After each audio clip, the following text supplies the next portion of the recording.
Hi guys, welcome back to my channel. Today I'm going to show you how you can customize your Chrome. So here, let's start by click on your Chrome, open your Google Chrome.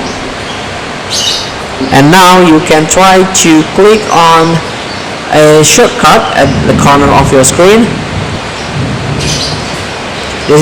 This is the theme that or the appearance that you can try to change. So you can choose the categories, for example, Earth, this one,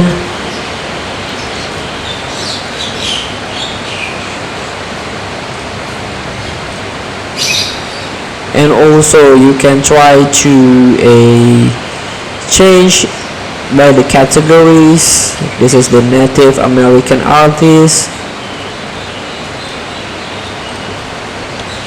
And also you can change or rearrange the toolbar.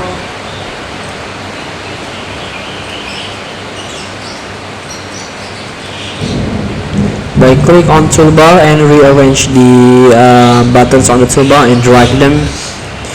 And you can try to show your shortcut or disable shortcut here. Feel free to try. Thank you for watching. Don't forget to comment, like, and subscribe.